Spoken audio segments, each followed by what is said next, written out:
ஐவர்ஸ் போன எபிசோட்ல அலெக்சாண்டர் பாரத நாட்டுக்குள்ள நுழைஞ்சதும் அரசர் அம்பிங்கிறவரையும் தன்னோட இணைச்சதோட பார்த்திருந்தோம். இந்த தகவலை ஜானகி ஒரு சிஷ்யர் சாணகிட்ட சொல்றதோட பார்த்திருந்தோம். இதுக்கப்புறம் என்ன நடக்குது அப்படிங்கறத இந்த எபிசோட்ல பார்ப்போம். மகத செஞ்ச ஒரு தவறால இவ்வளவு பெரிய விஷயம் நடந்துட்டு இருக்கு. நம்ம பாரத நாட்டை நோக்கி படையெடுத்து அயல் நாட்டுக்காரங்க வராங்க அப்படின்னு ஏற்கனவே அரசர் பத்மநாட்டை தெரிவிக்க போனேன். ஆனா அவன் என்ன அவமானப்படுத்தி அனுப்பிச்சிட்டான் அப்படின்னு சந்திரன்ட்ட சொல்றாரு. என்னைய மட்டும் அவமானிச்சிருந்தா பரவாயில்ல, இந்த பாரதநாட்டையும் அவமானிச்சிருக்கான். இந்த காத்து நல்ல செய்தியை கொண்டு வரல, பெரிய சூறாவளியை நம்மளுக்கு கொண்டு வந்திருக்கு. இந்த சூறாவளி நம்மளோட பாரதத்தை மொத்தமா அழிக்க போகுது அப்படின்னு சந்திரன்ட்ட சொல்றாரு. என்னோட பாரத நாட்டை காக்கிறதுக்கு ஒரு நல்ல அரசன் வேணும். கூடிய விரைவில் உன்னோட பயிற்சியை முடிக்கக்கூடிய நேரம் வந்துருச்சு அப்படின்னு சாணக்கியர் சந்திரன்ட்ட சொல்றாரு. அனைத்து பயிற்சியையும் கருத்துக்கிட்ட உன்னோட அனைத்து திறமையும் காட்டணும். அனைத்து தேசங்களையும் உனக்கு கீழே நீ கொண்டு வரணும். நம்ம கைப்பற்ற வேண்டிய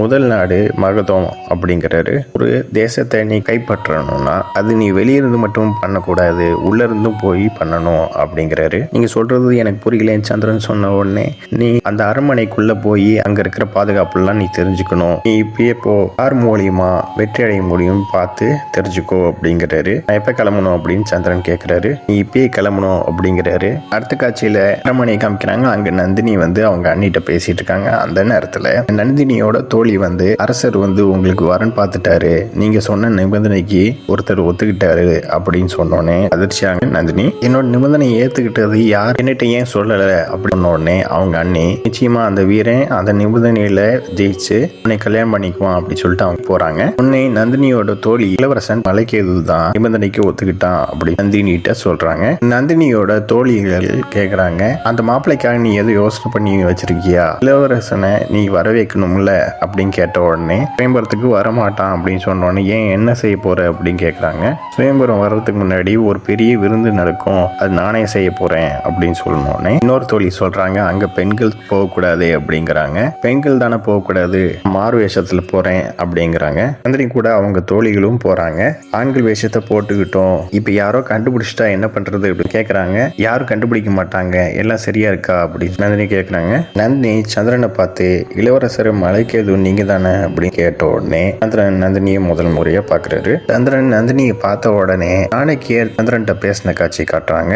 சாணக்கியர் சந்திரன்ட்ட மகத நாட்டுக்குள்ள நம்ம எப்படி நுழையணும்னு யோசிக்கணும், நல்ல வாய்ப்பு நம்மளையே தேடி வந்திருக்குது. இளவரசர் மலைக்கேதுட்ட மகத நாட்டுல இருந்து ஒரு அழைப்பு வந்திருக்கு, அதை எடுத்துட்டு நீ மலைக்கேது மாதிரி வேஷம் போட்டு மகத நாட்டுக்கு போ அப்படின்னு சொல்றாரு. மலைக்கேது தூங்கிட்டு இருக்கிற நேரத்துல சந்திரன் அந்த மடலை எடுத்துட்டு கிளம்புறத காமிக்கிறாங்க. அடுத்த காட்சியில சந்திரனும் நந்தினியும் பேசிட்டு இருக்கிறது காமிக்கிறாங்க. அப்ப நந்தினி சந்திரன்ட்ட, நான் உங்ககிட்ட ஒண்ணு பேசணும்னு நினைக்கிறேன் அப்படி சொல்றாங்க. பேசுறதுக்கு முன்னாடி உங்களோட பேர் என்னன்னு தெரிஞ்சுக்கணும் விரும்புறேன் அப்படின்னு சந்திரன் சொல்றாரு. உங்களோட நல விரும்பின்னு நினைச்சுக்கோங்க அப்படின்னு சொல்லிட்டு, இது உங்களுக்கான இடம் இல்ல அப்படிங்கிறாங்க. நான் யாரு அப்படிங்கிறது உங்களுக்கு தெரிஞ்சு போச்சா அப்படின்னு சொல்லிட்டு சந்திரன் நினைக்கிறாரு.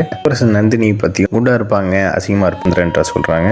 சொல்லிட்டு நந்தினி கிளம்பின உடனே சந்திரன், யார் இவங்க, எதுக்கு மாறு வேஷத்துல வந்திருக்காங்க அப்படின்னு யோசிக்கிறாரு. யோசிச்சுட்டு அவங்கள பின்தொடர்ந்து போய் நிக்கிறாரு. நந்தினி வால் சண்டை போறதுக்கு வாழை எடுத்து, எதுக்காக பின்தொடர்ந்து வந்தீங்கன்னு கேக்குறாங்க. கேட்டதுக்கு சந்திரன் நல விரும்பி பேர் சொல்லவே இல்லையே அப்படிங்கிறாரு. உடனே இவங்க ரெண்டு பேருக்குமே சண்டை நடக்குது. இதோட இந்த எபிசோட் முடியுது. நெக்ஸ்ட் எபிசோட்ல பார்க்கலாம். இந்த சேனலை சப்ஸ்கிரைப் பண்ணுங்க, பெல் பட்டனையும் பிரஸ் பண்ணுங்க, லைக் பண்ணுங்க, ஷேர் பண்ணுங்க. தேங்க்யூ.